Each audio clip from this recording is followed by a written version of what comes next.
Hi guys, Dave's here. Welcome back to my channel. This week I'm going to take some red oak and use some different stains on it to see what they look like, the effects of it and everything.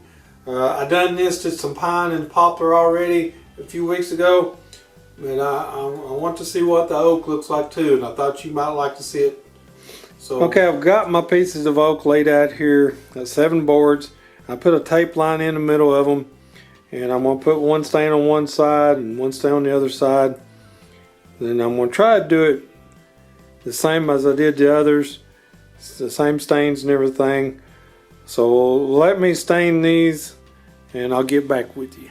Okay guys, I done stained the wood and I've let it set on there for a couple days now. So it should have soaked up in the wood good and get us a uniform color.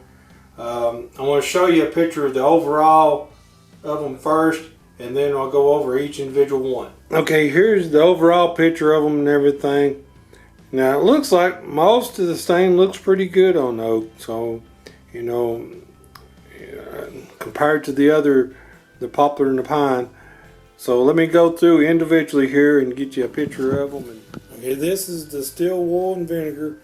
Remember, this up here is the with no stain at all. So this is the still wool and vinegar here. I like the looks of it. This in here is the natural.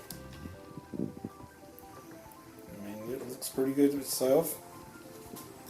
This in here is the IP switch pine.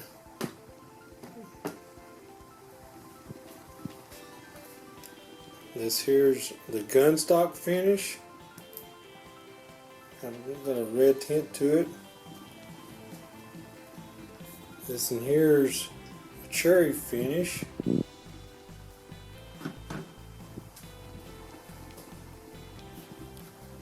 And this in here's the red oak finish. You see it? It's a little darker and everything. And this in here's the golden oak finish. That's what I like to use on oak.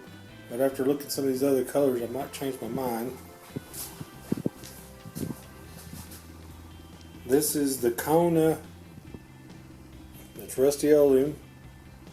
There's a brown look to it. This is the classic gray. And it's kind of got like a light gray tint to it. This in here is red mahogany. Got a red tint to it. It's almost the same as the red oak. And this is the driftwood. Now this is the first time the driftwood looks like something on it.